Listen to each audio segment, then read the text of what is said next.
In today's video, we're going to continue our series covering all 31 NHL teams, completing an in-depth analysis of their complete prospect pool, as well as summarizing their 2018 NHL Draft selections. Today's team we're covering is the Colorado Avalanche, and that's coming up next.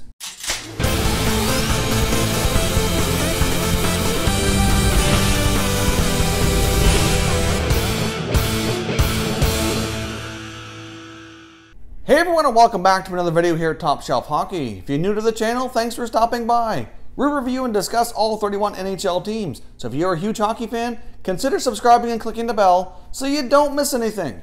So as I mentioned here today, we're covering the Colorado Avalanche and doing an in-depth analysis of their complete prospect pool, as well as taking a look at their 2018 NHL Draft selections. Now the first round pick for the 2018 Draft is among these top 5 prospects that we're going to be discussing here today. Now obviously the Colorado Avalanche were a surprise team last year. The year before they were obviously the worst in the NHL, and they really bounced back last year and really ended up in a playoff situation. Obviously Nathan MacKinnon, Mikko Rantanen, obviously some of these guys really led the way to the complete resurgence of this franchise. And if once we take a look at these prospects, you're going to see not only do they have a lot of good young players on their roster right now, but they have a lot more coming that's just going to keep this team getting better and better every year for the next few years here. Obviously, especially on the back end. They have some good young defensemen on the roster currently, and they're just going to keep getting better and as time goes on. Obviously, they have their top 2 prospects that I want to discuss are both tremendous defensemen. We've both seen them here represent Team Canada at the last World Junior Championships. They're the 2 players featured on the thumbnail, which you can see behind me here as well. And let's get started here by talking about the first one, who's Cale Makar. Now, Cale Makar was the 2017 first round selection, selected number 4 overall. Makar certainly has the potential to be a top pairing defenseman. When Makar was drafted, he was playing Junior A hockey. He really started turning a lot of heads, getting a lot of attention, even though he was playing in a lower junior league. It's not real common to see a lot of players from that type of league get drafted as high as him or get as much notoriety and attention, but he was just such a standout player that he was really grabbing the attention of a lot of scouting people throughout the NHL, obviously getting attention from Team Canada, people looking for the World Junior team, etc. So he's really built himself up here in the past year or so. He goes on to the Team Canada World Junior team. You could argue he's probably taken as the number 6, number 7 player, was playing a lot of mostly like power play situations because he's such an offensive dynamic player. But by the end of the tournament, he was getting a lot more ice time and really worked himself up to being the top 1 or 2 guys on the team. Now, after being drafted, he decided to go to the college route here, which he played last year. Is going to be playing probably at least 1 more year as well. So obviously he spent 17-18 season playing UMass Amherst and Hockey East.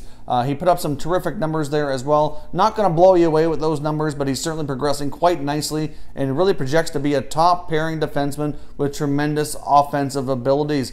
He just keeps improving his play year after year. In the Hockey East program that he's playing in, he played 34 games last season, put up 21 points, but considering a lot of players are older than him and more mature in experience, that's really not that bad at all. He's really developing quite nicely. The Avalanche are not in a huge rush to get him into the lineup. Obviously, he's likely going to be playing at least 1 more season there, maybe even 2. It's hard to say exactly when he turns pro.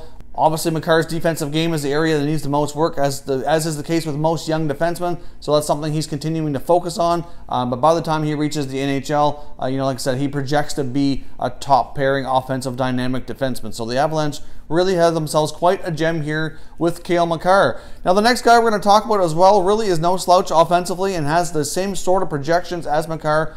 I think in the next couple of years, once these guys all reach the NHL plus what they have now, the Avalanche are going to be very well set with some very young, solid, offensively gifted defensemen. They'll arguably have one of the better decors here, more than likely in the next couple of seasons. Connor Timmins played his junior hockey, though, in the Ontario Hockey League for the Sault Ste. Marie Greyhounds. Also tremendously offensively gifted. In the last 2 seasons combined in the OHL, he's played 103 games and put up 102 points. So that, to me, is incredibly impressive.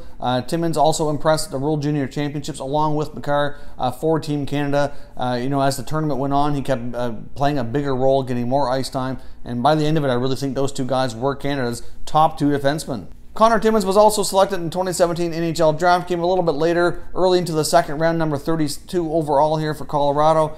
So they really did well in the 2017 Draft, grabbing these 2 dynamic defensemen. Connor Timmins is a pretty solid, defensively responsible defenseman as well. He's a little bit more of a complete package than Makar at this point in time in their career. I think it's possible, though, Makar might project to be a little bit more offensive at the NHL level. But like I said, Timmins is no slouch in the offense. And longer term, you probably have Timmins be the more complete defenseman and Makar the more offensive out of the two at the pro level. Next up, I want to talk about a forward that they acquired here in the Matt Duchene trade, and that's Vladimir Kamenev. Obviously, he came over from the Predators organization. Obviously, he was of Russian descent. Had spent a fair bit of time in the American Hockey League before coming over with that trade. Kamenev has pretty good size. He's 6'2", around 195 pounds. This past season did make his NHL debut with Colorado, and very early into his first game, he ended up getting hit with a big hit from Brooks Orpik and suffered a broken arm, which certainly derailed his beginning to his NHL career. Not the way you want to get started in your first NHL game, but nonetheless, he's able to bounce back and is fully recovered and get into a little bit more hockey action here before the end of the season. Kamenev is a very responsible two-way center who can probably project to be more like a third-line type of player at the NHL level once he reaches that consistency. But based on his play last year at the American Hockey League level, he got the call up to the NHL. His time was cut short due to the broken arm on the Orpik hit, but I fully suspect that he has an excellent shot at making the lineup for the Avalanche this coming season. Like I said, he'll be in the bottom six with all the other guys they have on their lineup, but really he fits that type of mold really well anyways, being a very responsible, smart two-way hockey player. Next up, I want to talk about a 2015 draft pick. That's left winger AJ Greer. Greer completed 2 seasons at Boston University, but during the second year, he actually ended up having his role kind of diminish. His ice time was down. Things weren't going as well as expected, so he opted to leave BU and go to the Quebec Major Junior Hockey League. Once he went to the Quebec League, he ended up jumping on with Ruin Noranda and got into some games and actually put up close to a point per game during that time. I believe he played 33 games and put up 27 points, so he had a pretty solid end to the year, ended up into the playoffs as well, so he had a pretty good rejuvenation of his career. AJ Greer is a pretty good-sized, gritty left winger. He's 6'3", about 205 pounds. He certainly is a pretty powerful skater, so he plays with a lot of energy, a lot of pace. He's really gritty, so he's not afraid of the rough stuff in the corners, along the wall, and in front of the net. So obviously, I think he's got a pretty decent upside as well. He was able to get himself into 17 games with the Avalanche last season to kind of get his feet wet in the NHL here. He could probably be a pretty solid bottom six winger. I think that's what he projects to be, and I fully suspect that his odds of making the team at a training camp are pretty decent this fall. And if not, if he does have to go to the AHL, I would fully suspect that he'll be one of the first call-ups and still get a fair bit of NHL action under his belt this season. Next up, I want to talk about a 2018 first-round selection here for the Colorado Avalanche, Martin Kaut, who's obviously from the Czech Republic, played in the Czech Republic's highest league here for the past 4 seasons. So obviously at a young age, he started playing against older players, playing against men, not necessarily junior age players. So that was been big for his development. He looked really solid playing the World Junior Championships this past winter. And there's a lot of other players on that team getting a lot of attention, like Filip Zadina and Martin Nikash. So obviously, and he did not look out of place at all. He fit in really well with a lot of those top players. He put out 7 points in 7 games and was really one of the stronger players for me for that team. Really stood out as a high-end potential here. Now, Martin Kaut's also a very responsible two-way hockey player. He can match up against other teams' top lines. So he's not necessarily the most gifted offensively, but he can certainly make good use of his skills. He's a pretty good playmaker, but a very responsible two-way player as well. So I see Martin Kaut projecting to be more than likely a number 2 to number 3 center at the NHL level. I would fully suspect he'll likely get some time in the American Hockey League this season. I wouldn't think with all the other forwards they have under contract right now that Kaut will go straight to the NHL. I think he could use some seasoning at the American Hockey League level here, but he's certainly another forward to be excited about in the Avalanche organization. Some of the attributes of Martin Kaut that are most notable as well, he's a really excellent forechecker. He's really good at stealing the puck. I can see him being the type of player that kind of resembles, kind of like a Mark Stone. Like he's got a good stick. He's really good at taking away the puck and intercepting passes. So like I said, he's pretty solid defensively, very responsible type of player who can get in on the forecheck. So I really think like a number 3 type of center role would best suit him. Now I want to jump in here and kind of summarize their 2018 NHL draft selections. Obviously, we just got talking about their first round selection here in Martin Kaut. So let's take a look at who else they've selected in this draft and what else they've kind of stocked here in the prospect pool cupboard. Now I'm going to put up a graphic here on the screen. It's going to cover the full screen. You're going to see a full summary here of their full selections here, and let's go through them here one by one and see what else they were able to obtain in this draft. Of course, the Colorado Avalanche did not have a second round selection in this draft, so after Martin Kaut, they didn't pick again until the 3rd round. number 64 overall, where they selected Justice Anunen, who's a goaltender out of Finland. Now, that did come to me as a little bit of a surprise. There was a lot of other goalies ranked higher than him in this draft, but there's been a ton of great goaltenders come out of the European area, especially in Finland and Sweden. So obviously they have information on this player that they were really excited about and took an opportunity to take him here. They probably could have taken him a little bit later, in my opinion, if you look at some of their other selections in the 3rd or 4th round.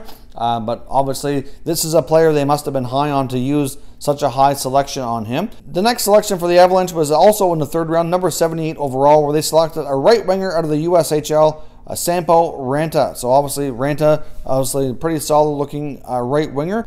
In the 4th round, number 109 overall, they selected a left winger out of the USHL, Tyler Weiss.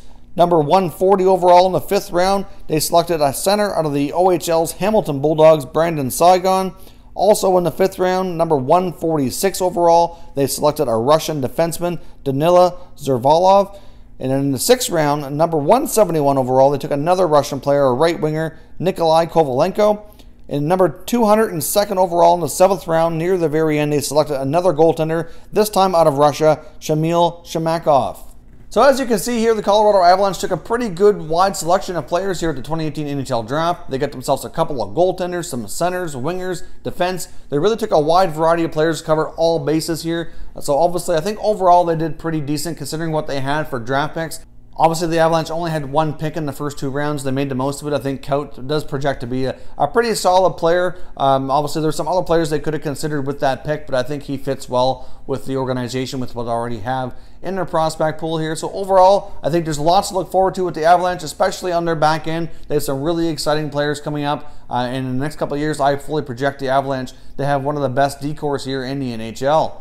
Now, if you're new to the channel, I hope you consider subscribing. We cover all 31 NHL teams, and there is plenty of content here for all hockey fans to enjoy. So if you're new, hit that subscribe button. If you like this video, hit the like button as well. I'd appreciate it if you did. As always, thank you very much for watching, everybody. We will catch you next time.